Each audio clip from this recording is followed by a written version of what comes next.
Écoutez, bismillah wa salatu wa salam ala rasulillah, ravi de vous rencontrer du coup pour cet avant-dernier cours dans lesquels on va finir les règles sur l'émission de la fatwa, Inch'Allah ta'ala. Dans le dernier cours qui va rester, on va essayer d'évoquer les règles concernant ce que je vous avais expliqué, les garde-fous, et on va essayer de donner quelques exemples de cas pratiques d'application de ces règles-là, Inch'Allah ta'ala. Très bien. Alors, vous allez voir que là, on va avoir beaucoup de règles. On va en voir, je pense, 4 en tout, mais c'est des règles qui sont, comparées à ce qu'on a vu au préalable, beaucoup plus courtes et donc beaucoup plus faciles d'accès, à l'exception de la règle numéro 6 qui va s'intéresser à la notion de hadith da'if. D'accord? Très bien. Écoutez, bismillah, règle numéro 5.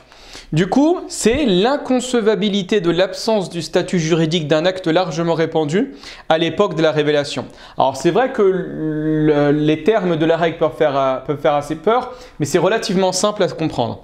Quelle est la signification de cette dernière? Les savants nomment cette règle « Umum al-balwa ». Qu'est-ce que veut dire « Umum al-balwa » ou la généralité de la problématique? Mettez-vous à la place du faqih. Dans le faqih, souvenez-vous, c'est le spécialiste du droit musulman. Lui, il va se dire, vous avez le prophète qui est là pendant 23 années. Très bien, comme on a dit la dernière fois, 13 ans à la Mecque et ensuite une dizaine d'années à Médine. Très bien.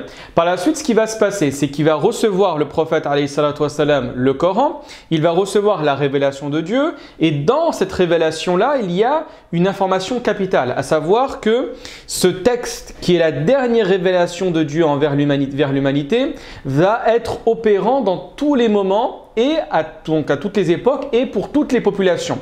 Donc forcément, ce texte-là doit parler de l'ensemble des cas qui vont mettre les gens dans la difficulté.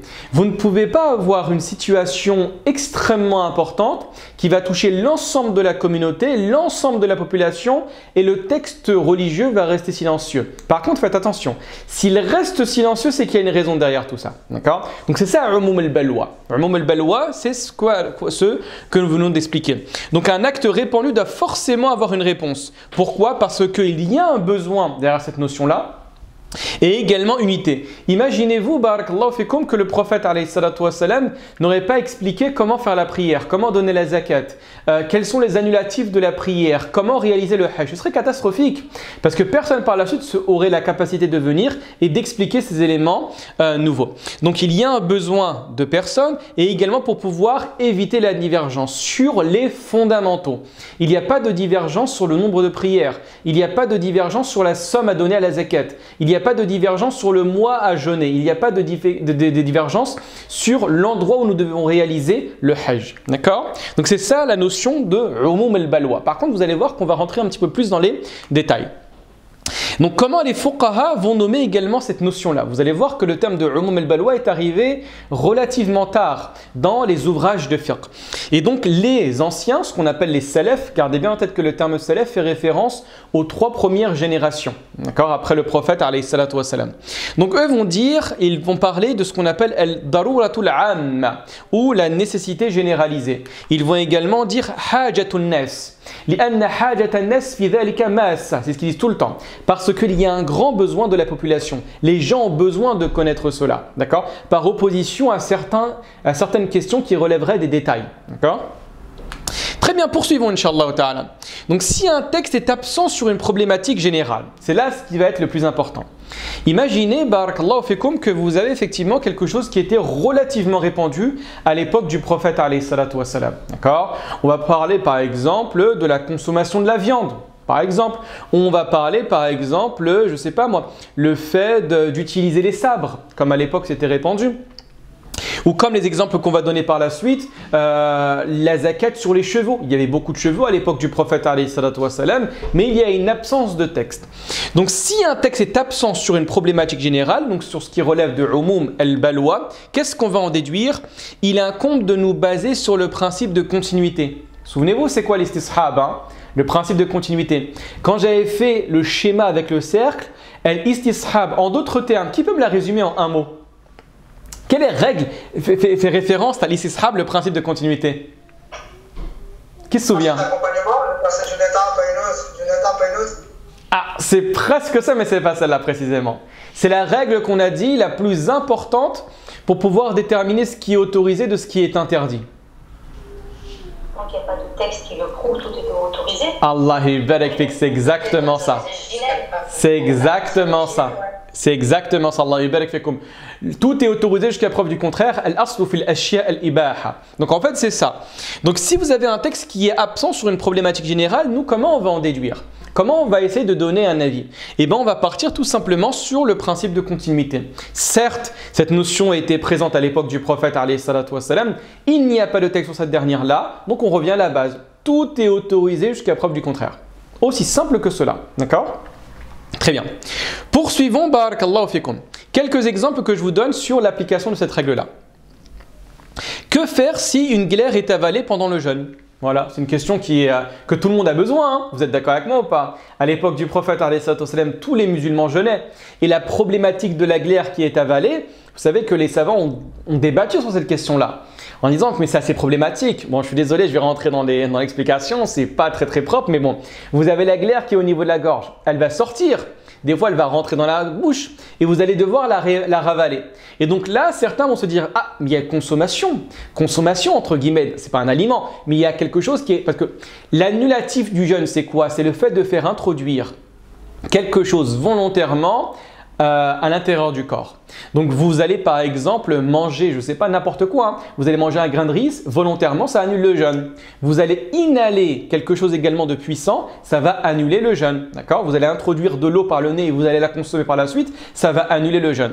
Et donc du coup là vous avez quelque chose qui relève de umum al-balwa. La glaire effectivement c'est quelque chose, je ne dis pas qu'il peut alimenter, mais c'est quelque chose qui va s'introduire directement dans le corps, mais vous n'avez pas de texte qui interdit cela. Donc qu'est-ce qu'on va dire? On va dire al-aslu fil ashya al-ibaha. Il n'y a rien qui interdit cela. Le prophète alayhi salatu wassalam forcément l'a connu, d'accord? Forcément le prophète sallallahu alayhi wa sallam l'a connu, forcément il l'a entendu, et donc forcément barakallahu fikum, excusez-moi, 2 minutes. Et donc forcément le prophète sallallahu alayhi wa sallam, le fait qu'il n'en a pas parlé, qu'est-ce que ça veut dire? Eh bien ça veut simplement dire qu'il n'y a rien qui va annuler ce type-là. Il n'y a rien qui va annuler ce jeûne-là. Ça va? C'est assez clair par rapport à ça ou pas? Pour le premier exemple? Oui. Ça va? Très bien. Poursuivons.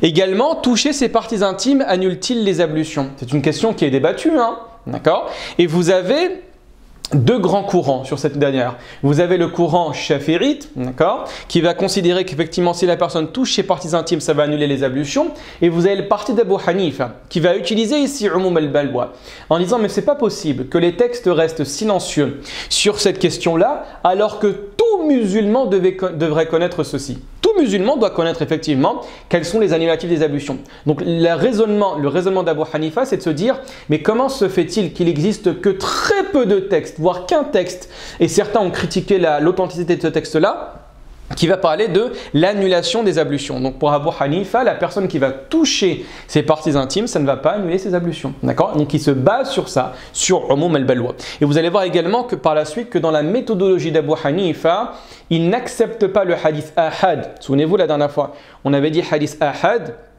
par opposition à hadith mutawatir. Donc un hadith ahad, ici comprenez généralement, ça fait référence au hadith al-gharib, à savoir un hadith qui a dans ce qu'on appelle la tabaqa, c'est-à-dire dans la génération, il n'y a qu'un narrateur, il n'y a qu'une personne. Et c'est pas possible que dans une question qui relève de umum al-balwa, d'avoir un hadith ahad. Et ce que dit ici Abu Hanifa, c'est logique, hein, en me disant, mais si véritablement le texte est réel, comment se fait-il que sur des centaines de milliers de musulmans, sur des dizaines de milliers de compagnons, comment se fait-il qu'il n'y en a pas un qui a rapporté ce hadith-là?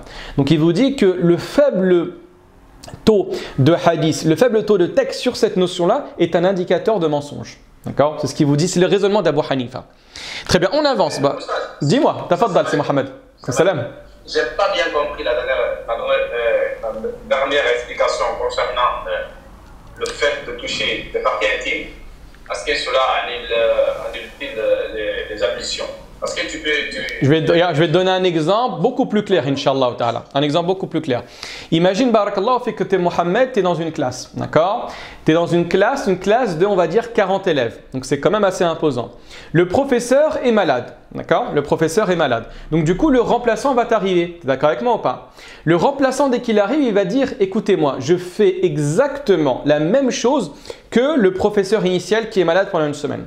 Et donc là, qu'est-ce qu'il va voir, ce professeur-là? Il va voir que toutes les personnes qui sont dans la classe ont un téléphone sur leur table. D'accord? Et donc là, il y a un élève parmi ces derniers qui va dire « Le professeur, pendant toute la période qu'il était là et pendant tous ces cours-là, il interdisait formellement l'utilisation du téléphone pendant la classe. » Et tu vois que d'un autre côté, il y a 39 autres élèves qui utilisent le téléphone dans la classe et il n'y a personne qui dit cela. Tu te dis quoi ici? Tu dis qu'il y a un problème ici, c'est Mohamed. Tu dis que la personne qui dit cela, elle est forcément en train de mentir. Comment se fait-il que parmi tous ces élèves-là, il n'y a que lui qui dit que le professeur a interdit le téléphone? La formation que transmet l'élève ici est problématique ou pas, Mohamed? Oui. Et bien c'est ça, Umum al-Balwa. C'est exactement ça. Il se dit, comment se fait-il, regarde Mohamed, que normalement les musulmans ont prié pendant minimum une dizaine d'années à l'époque du prophète alayhi salatu wassalam, en compagnie du prophète sallallahu alayhi wa sallam. Le prophète alayhi salatu wassalam leur a enseigné qu'est-ce qui était annulatif, qu'est-ce qui était à considérer comme un annulatif des ablutions. Le prophète leur a dit. Et donc comment se fait-il qu'on ne va pas retrouver des hadiths, on va trouver que très peu de hadiths qui indiquent que la personne qui va toucher ses parties intimes va annuler les ablutions? C'est problématique ici. Comment ça se fait? Tu m'as compris ou pas, c'est Mohamed ici?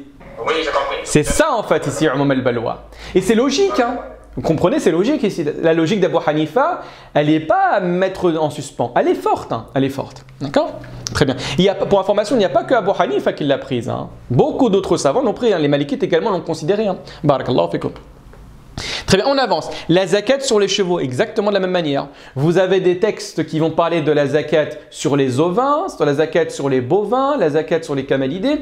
Donc la zakat sur tout, mais vous avez la présence à l'époque du prophète de chevaux, mais aucun texte qui mentionne l'obligation ou la quantité d'argent qu'il faut donner ou le nombre de chevaux qu'il faut donner pour pouvoir payer la zakat. Donc qu'est-ce qu'on en déduit? On en déduit qu'il n'y a pas de zakat sur les chevaux. Le principe de continuité. Tant qu'il n'y a pas de texte, tout est autorisé jusqu'à preuve du contraire. Le principe des istishab. D'accord? Vous me suivez? C'est comme ça que ça fonctionne. Hein? C'est comme ça que ça fonctionne. Également, vous avez une question qui est sujette à la polémique. Hein? Le sperme est-il pur ou impur? Bon, désolé, c'est une question technique et c'est une question un petit peu gênante, mais bon, comprenez-la bien. Barakallahu fikum. Donc en fait, ici, cette question-là, tout le monde, effectivement, parmi les hommes, a ce liquide sur lui des fois. Et donc du coup, qu'est-ce qui va se passer ici? La question qu'on va se poser, c'est est-ce que nous avons le droit de prier avec la présence de sperme ou on n'a pas le droit de prier? D'accord? Et donc comme il n'y a pas de texte clair, tranché sur cette question, on part sur le principe parce que vous avez exactement pour information, ça serait que je ne l'ai pas évoqué, mais dans le domaine de la purification, vous avez exactement la même règle que l'istishab. Tout est autorisé jusqu'à preuve du contraire. Dans le domaine de la pureté et des ablutions, on va dire que tout est pur jusqu'à preuve du contraire. C'est exactement la même chose, d'accord? Donc ici, on part de quoi? On part du principe que toutes les matières, tous les liquides sont purs, sauf si un texte nous indique que cet élément-là, que cette matière-là, que ce liquide-là est impur. C'est la raison pour laquelle vous allez trouver une grosse divergence sur cette question-là. Vous allez trouver l'imam Malik et l'imam Abu Hanifa qui considèrent effectivement que c'est impur, et vous allez retrouver d'un autre côté l'imam Shafi'i et l'imam Ahmed qui vont considérer que c'est pur. D'accord?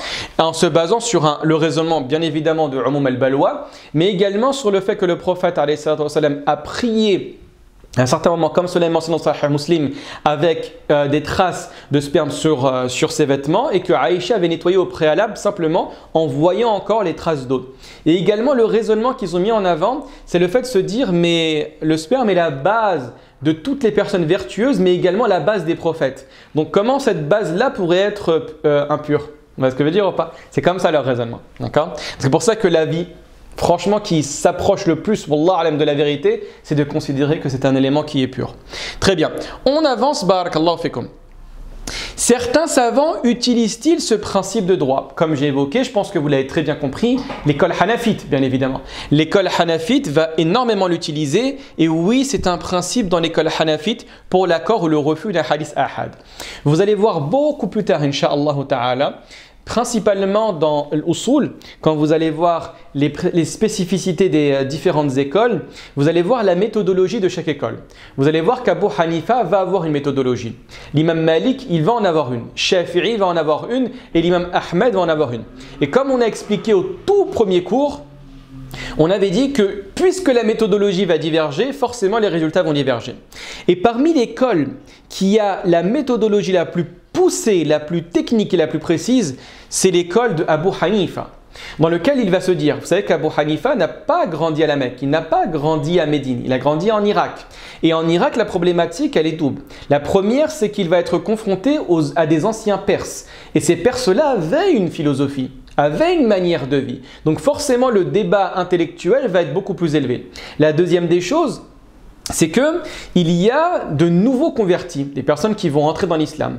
Et ces personnes qui vont entrer dans l'islam, des fois, ne vont pas connaître certains éléments de base que les musulmans initialement connaissaient.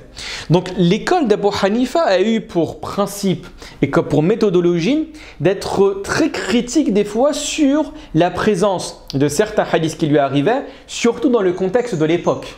Et ça, vous allez voir beaucoup plus tard en histoire, Inch'Allah ta'ala, c'est le fait de considérer qu'au moment de la présence des 4 écoles, il y avait de grandes problématiques politiques et principalement entre, bon là c'était la fin du pouvoir omeyyade et le début du pouvoir abbasside, et donc dans ces problématiques, dans ces instances, plutôt dans ces temps de grands désaccords politiques, forcément il va avoir la création de nouveaux hadiths, la création de hadiths faux pour pouvoir étayer les positions doctrinales de chacun. Et c'est ce qui va conduire l'imam Abu Hanifa à être très strict et très dur et très rigide dans la sélection de certains hadiths. La deuxième des choses, c'est que l'imam Abu Hanifa va se dire, puisqu'il ne va pas avoir une base de hadiths extrêmement importante,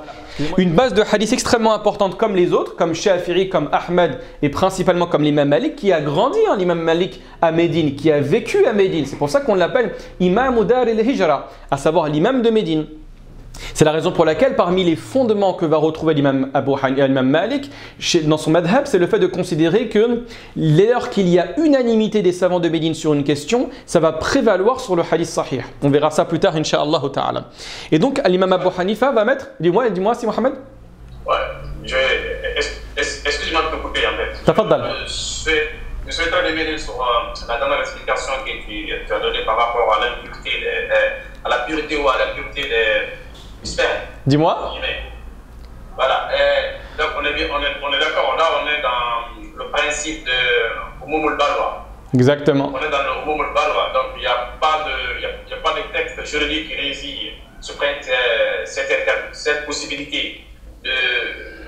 Il n'y a pas de texte juridique qui régit, qui explique ou qui donne un avis tranché sur cette question. Exactement. Donc, du coup, chaque savant a donné son explication par rapport à ce qu'il pense de cette situation.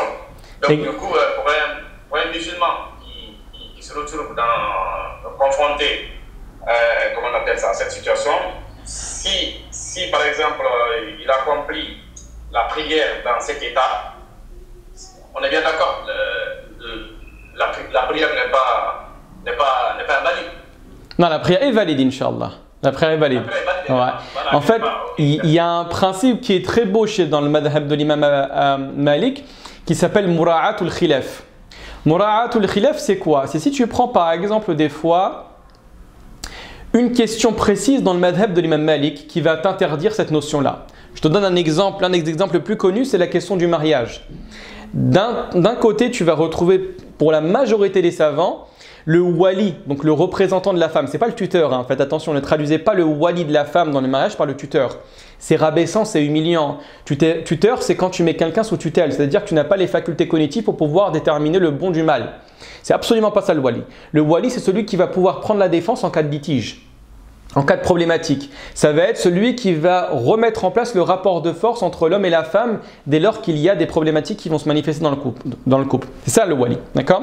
Et donc du coup, chez la majorité des savants, le wali est fondamental. C'est même un des piliers du mariage. Il y a 4 piliers dans le mariage et l'un des piliers, c'est la présence du wali. Ça c'est valable pour Malik, Shafi'i et Ahmed. Par contre, chez Abu Hanifa, le wali n'est pas une condition, n'est pas une obligation. Par contre, il a un droit de regard. Par la suite, il a le droit d'assurer l'interdiction du mariage si la femme a choisi un mari qui est problématique. Mais bon, ça c'est un petit peu technique, d'accord? Donc, il a le droit de rendre le contrat de mariage caduc par la suite. Très bien. Et donc du coup, qu'est-ce qui va se passer ici? Tu prends le cas d'une famille, par exemple, qui vit dans un pays musulman à majorité d'obédience malikite. Cette dernière et ce dernier vont se marier, mais sans la présence du wali. Ils vont avoir des enfants, ils vont avoir une famille qui s'installe, etc. Et tu prends la base et tu prends l'avis de l'imam Malik sur cette famille-là, bah, tu vas dire il y a une problématique sur le mariage. C'est que forcément, on doit devoir diviser cette famille-là et devoir demander à la création d'un nouveau contrat de mariage. Pourquoi? Parce que l'un des piliers n'était pas présent. Tu es d'accord avec moi, Mohamed, ou pas? D'accord? Très bien. Mais qu'est-ce que va dire ici l'imam Malik? Il va se dire, bah attends, il y a un avis différent d'une autre qui autorise ce type de contrat et pour pouvoir préserver la structure familiale parce qu'elle est là, on va considérer que ma'alish ça passe. C'est ça mura'atul khilaf. D'accord? Et pratiquement aujourd'hui, tous les savants l'autorisent. Tous les savants appliquent cela dès lors que si tu émets une fatwa qui va faire du tort à la famille, qui va faire du tort à l'individu, on va dire c'est pas grave, on va prendre un avis qui existe marginal et on va dire c'est pas grave, au nom de cet avis-là, on va l'accepter. Souvenez-vous de la dernière fois ce qu'on avait dit, la inkara fi masail al-khilaf, il n'y a pas de réprimande à donner sur les questions soumises à la divergence. Donc c'est par rapport à ça. Ça va par rapport à ça ou pas? Donc ici, effectivement, une personne, Allah barak fik, une personne qui va venir et qui va prier, même si elle considérait effectivement ou elle ne savait pas que le sperme était impur, il n'y a pas de souci, Inch'Allah ta'ala. Pourquoi? Parce que les arguments ne sont pas tranchants sur cette question-là. Ceux qui vont considérer effectivement que le sperme est une chose impure, ils vont se baser en fait sur l'analogie. Ils vont se dire, mais généralement tous les liquides hashakum qui sortent de l'organe sexuel masculin sont considérés comme impurs.